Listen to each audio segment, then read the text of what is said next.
Successful Minds with Patricia Baronowski-Schneider, the show that takes you around the world to share interviews with some of the most successful and relevant people on the planet. Hear their stories and get the most important business lessons they have learned on their road to success and get exclusive advice on how to implement their success into your life and business. Successful Minds with Patricia Baronowski-Schneider is brought to you by the Strategic Advisor Board and your host, Patricia Baronowski-Schneider. Hey, are you looking to scale your business from 5 figures to 6 figures or 6 figures to 7 figures? If you are, I have the perfect thing for you. What I want you to do today is I want you to go download a book. This book is going to take you through my 3-pillar system. It's 100% free. All you have to do is go to growfast.cash. I say again, go to growfast.cash and you're going to be able to download my free international best-selling book, which is called Be Good, Be Brief, Be Gone. You can take that book. It's going to help you scale your business to the next level. Again, go download it. Be good, be brief, be gone. Growfast.cash. I say again, growfast.cash. Enjoy. Hello, and welcome back to Successful Minds. I'm your host, Patty Baronowski-Schneider. Today, I'm joined by Nathan Turner, the Canadian note guy. So welcome, Nathan. Tell us a little bit about yourself. I'm so glad to be here. Thank you so much for having me. Thank you. Goodness me. So yeah, I live in Canada. I live just outside of Calgary, Alberta. We're just on the west side, just a little bit closer to the mountains. Okay. We're maybe an hour and a half from Banff, and it is as glorious as you've heard. It really is Nice. Beautiful and fantastic. We love it. Nice. I know it's funny. I never, Canada's big, but like I'm in New York and we had the Canadian fires, and I'm reaching out to everybody, because I'm like, wow, if we have it, it must be terrible up there. And I'm reaching out to people in Canada. They're like, no, I'm on the West Coast or I'm on the East Coast. It's not affecting us. And I'm like, really? But I guess, it's kind of like East Coast, West Coast here. You don't realize how big it is. Yeah. For anybody who's maybe geographically challenged, we're right above Montana. There you go. Gotcha. All right. Well, now, can you explain what mortgage note investing is and why you find it such a compelling investment opportunity compared to traditional real estate or stock market investments? Yeah, absolutely. So mortgage note investing. So the funny thing is we all know what mortgages are because we all have them. Right. What we don't know is that those mortgages can be traded, sold, and bought by other people all the time. And it actually happens all the time. I had no idea before I got started with this. Essentially, what it means is instead of buying the property, I'm buying the mortgage. So just the paper, and then the house is the collateral to that contract that you've made with the bank or whoever it is you got your mortgage with. Okay. So essentially, that's what it is. It takes a minute to wrap your head around. It took me a minute anyway. And it basically just means that, in essence, I become a private bank. Okay. I'm not a bank, but I kind of acted in that role. So for the person living in the house, instead of sending their payments to the bank, now they're sending them to me. Wow. I've known where mortgage companies change names, but they're companies. Like I never in a million years knew that actual people can do that. That's amazing. Yeah. Learn something new every day. So now tell us, you've had experience with various business ventures, including real estate and franchising ownership. So what led you to transition from these areas to focus on mortgage note investing? And what have been the biggest challenges and rewards? Oh man. Okay. So I was a franchisor first, and I had my franchise. I had 2 of them actually, a Curves franchise. Nice. And it was going great. And then all of a sudden the market changed, the economy changed when 2008 hit, and everything took a hit, including your gym membership. Of course, that's, if you're worried about finances, that's one of the first things you're going to cut. So we were kind of left in a bit of a spot there. Just before all of that happened, I'd started getting into real estate investing. I was doing some fix and flip. And then again, as the market changed, I got stuck with one property, became a landlord. Okay. And I figured out that I liked the cash flow that came from being a landlord. I didn't like anything else that was attached to it. Right. It was just, I found it to be a lot of work for little reward. Right. And so I thought, man, I'm not really sure why people do this, but seems like it's pretty popular.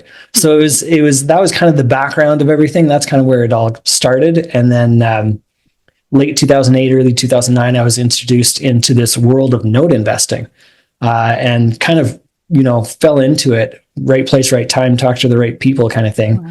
And went to my first conference in 2009, and I was blown away. I went into this room, I'd never heard of this before. So I go into this room and there's, 200 plus people all talking about what I had just learned about, but they've been doing it for years and they were all experienced and knew what they were doing. And so that was really the introduction. And my favorite part about it at the time, especially, was it was the same as being a landlord in that I got monthly cash flow. Right. The best part was I didn't have any of the headaches that went along with owning the property. So for me, immediately I was hooked. I'm like, okay, so you're telling me I don't have to fix the roof. I'm not dealing with tenants. I'm dealing with owners. And, like all those things that go along with being a landlord, none of that was an issue. So I thought, oh, well, this is the good stuff. For real. It sounds intriguing. Yeah. Yeah. Because I've known people who've, bought and flipped houses and, or even Airbnbs and whatnot. Mm-hmm. And it's true. I mean, you have someone comes in, they destroy the place. Now you're stuck repairing it, or we're not paying rent until this is fixed. And it's like, but that was brand new when you moved in, it's, it's a lot of hassle. And I didn't realize that you could do that and you don't have to deal with any of that. Yeah. Yeah, it's banks are they've got the tallest buildings in town for a reason. Well, yeah, exactly. Tell us, I guess you kind of touched on it a little bit, but like, what are some of the main benefits of investing in mortgage notes, particularly those who are used to traditional real estate investment stocks or the stock market? Well, everything comes with a bit of a trade-off. So like I mentioned, I don't have any of the headaches that go along with owning a property. At the same time, I don't own the property. So what that means is when you're a landlord, you've got that appreciation that happens with that house. Right. So if you end up holding that house for 10, 12, 20 years, whatever, there's going to be a lot of appreciation in there. So you have something concrete. At some point, you can resell the house and have a further bump in your income from that. Right. The opposite is true with notes. It's a depreciating asset. So they owe, for easy numbers, $100,000 today for the next 20 years. At the end of that 20 years, the balance actually goes down to zero. That's it. That's the end of the note. There is nothing else after that. So it is a trade-off where I don't get the appreciation, but I don't have any of the headaches. And for my life right now, I've elected to go with no headaches. Yeah, because then you could just buy another one and just keep living off the income. Exactly. All right, that makes sense. Yeah. Now, I guess as a Canadian running a US-based investment fund, what unique challenges and advantages do you face in managing cross-border business operations? At the beginning, it was something that I was, very much concerned with because I wasn't sure exactly how much difference there would be. What I found is it's really not that complicated. Okay. There are some extra forms that have to fill out from time to time. There are some little oddities from time to time where, for example, if I end up owning a home, let's say I end up taking back a property and now we've got to cut the grass. So I hire a local guy to go out and cut the grass. I can't pay him with Zelle. Zelle doesn't work across the border. So little things like that, right. That are a bit of a challenge. But at the same time, there's workarounds. We can send them a check. I can send them an ACH payment. We can still get them paid. Yeah. Overall, though, it's really quite good. Luckily, our two countries are really good friends. Okay. So there is a tax treaty. Anything that I pay in the U.S. is a credit to my Canadian taxes, which of course are more. Yeah. But that kind of takes away from a lot of the extra headaches. So I end up filing 2 tax returns. That's probably the most complicated part. Okay. Yeah. I mean, that's actually not bad because I know somebody who deals with stocks on the Canadian stock market. Mm-hmm. And he always complains about the US saying our rules are just so strict and blah, blah, blah. But it's good that there's a happy medium for what you're doing. Yes. You don't need the extra headache. Right. Yeah. I guess, can you tell us a little bit more about Diversified Mortgage Expo? Like what inspired you to start this annual conference and how has it evolved over the years? So this is actually a conference that in 2025 will be the 10th annual. So it's been around for a while now. I actually just came on the scene in 2023. Okay. The current host of the conference at that time, she and her husband lived in an RV, or they still do actually. They live in an RV and they travel extensively. And she approached me and said, I'm not sure my lifestyle really jives with running an annual conference. And I said, no, I think you're right. So she offered for me to take over, and I'm more than happy. And really, the biggest reason for me was all about the networking. Yeah. As you can imagine, this is a fairly small community of people that do this kind of thing. Right. So we all know each other, and not that it's an exclusive club. Everybody's welcome, but we do get to know each other. And these kind of conferences are where we go and meet up, and you do business with people you know, like, and trust. And so that's where the conferencing comes in.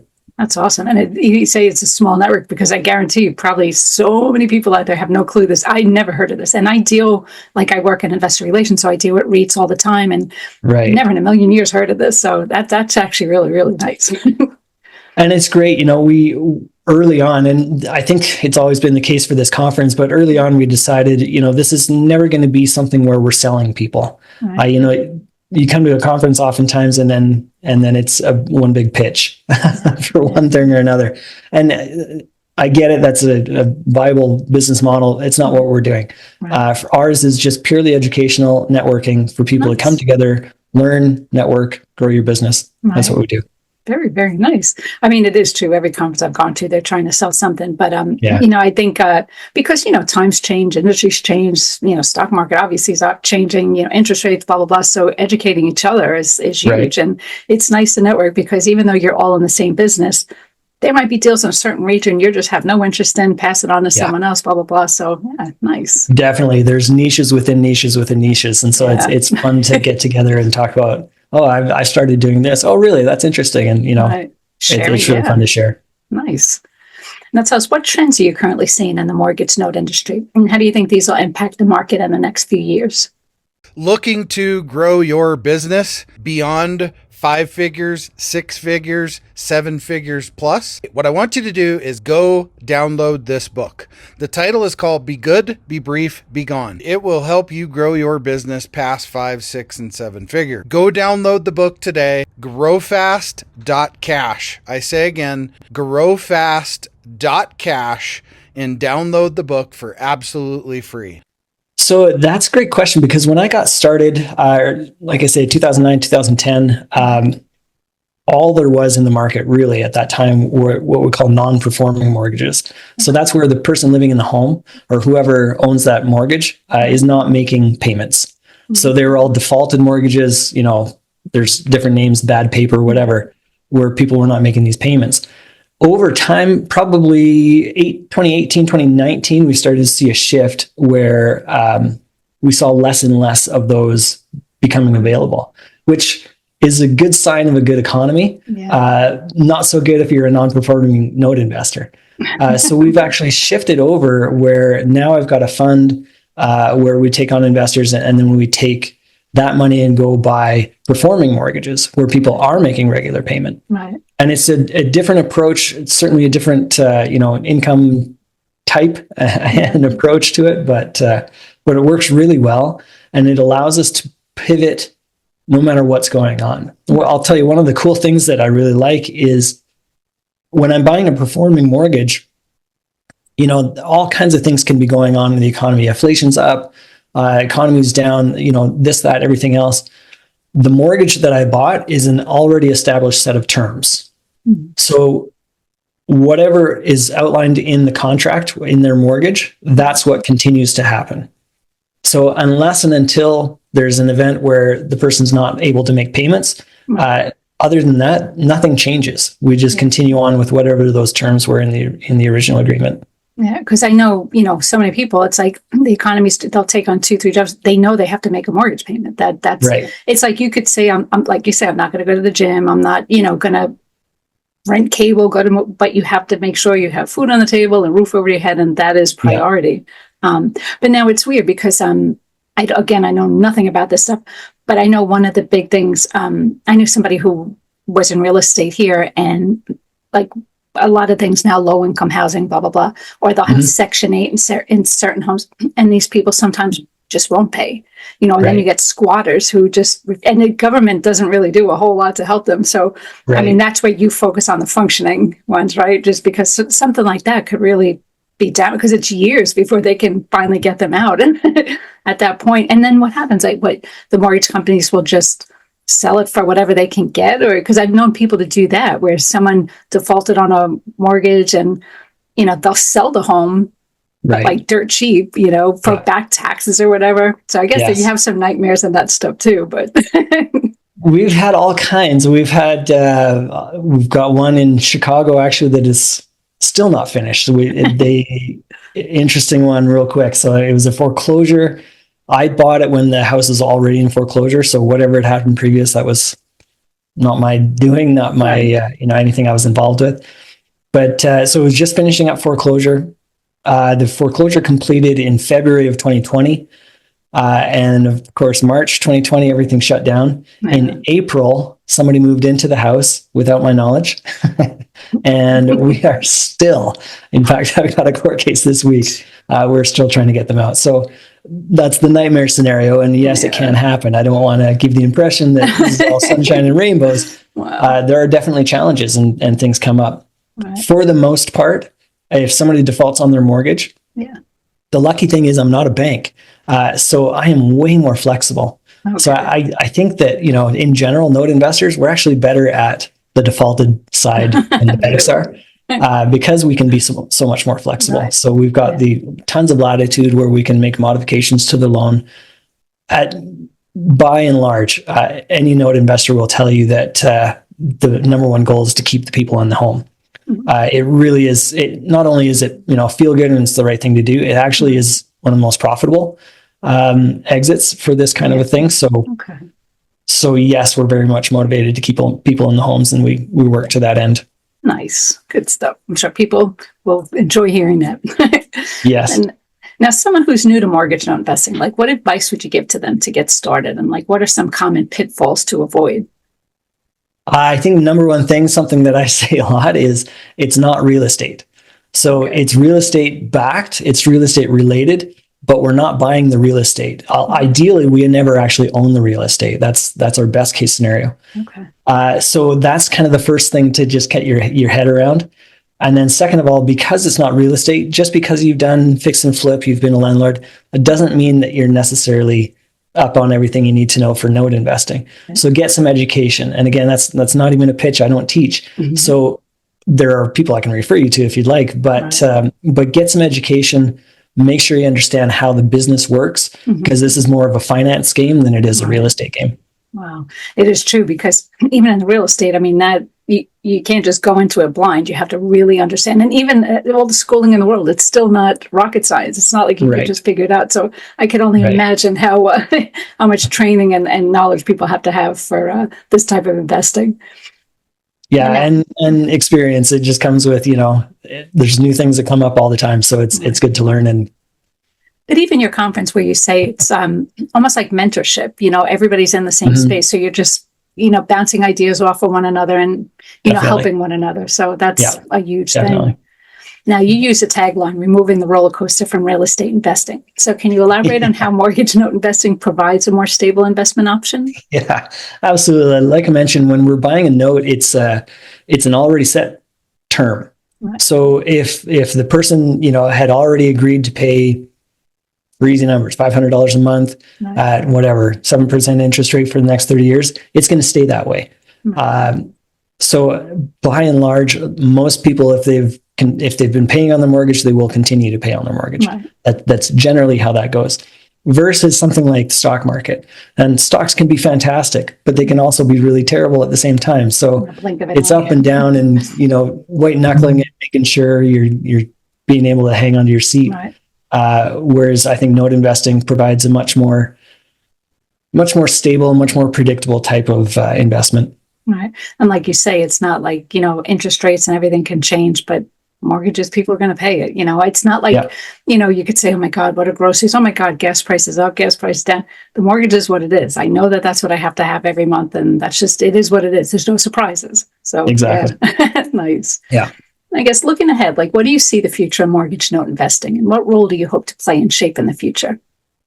I hope to be just a voice for people to say, look, this exists, first of all, and come and join us. For the future of note investing, goodness, I would say, based on when I got started in the early 10s,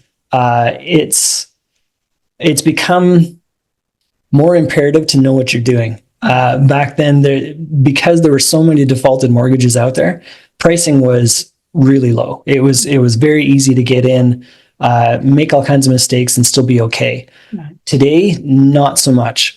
So it's like I say, really important to learn and to understand what you're doing, or find somebody that knows what they're doing and partner up with them. And that's what we're doing with our fund is allowing people to get in on this type of investment without actually having to know all the ins and outs. Kind of like a mutual fund. You don't have to know about everything. Just get in there. Yeah. Yeah, exactly. Good stuff. You should write a book on this stuff, see? Maybe I should. We'll see. Well, anything else you want to add, talk about that we didn't already touch on? Yeah, no, I don't think so. I think we're good. But I'm a huge fan of the business. I love it. I love talking about it. So I'd be more than happy to, chat, answer questions, whatever I can do. Now, when is your next event to help with this, I guess? May 2nd and 3rd in Nashville, Tennessee. Excuse me. And like I say, it's just a ton of fun. My wife and I took it over and we put in our own little flavor. So, nice. For example, the night before the conference starts, we have an axe throwing tournament, so we can just get together, have a good time, and just get to know each other on a personal level. Nice. Now, how can people get a hold of you or learn more about this? Best place to be would be on the website. So that's earnestinvesting.com. Okay. There's a link there to the Diversified Mortgage Expo as well. And I would love to chat. So feel free to reach out. So, well, thanks again for being on the show. Again, that was Nathan Turner. So thanks for listening to Successful Minds with Patty B. Never miss an episode by subscribing. So thank you again. Thank you.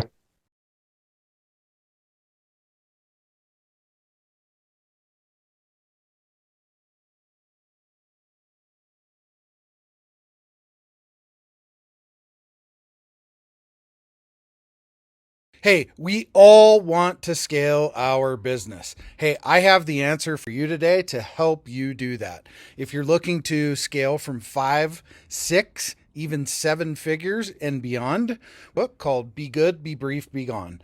I'm going to give it to you for free. All you have to do is type in growfast.cash. I say again, growfast.cash, and you can download the book for absolutely free.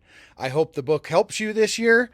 Take your business to the next level. Again, go grab the book, growfast.cash. I say again, growfast.cash. I wish you the best and grow, scale, and win. Thank you for listening to Successful Minds with your host, Patricia Baronowski-Schneider. Please leave your feedback and visit strategicadvisorboard.com to get the latest and greatest business advisement on the planet. Follow us on social media for updates, and we'll see you on the next episode.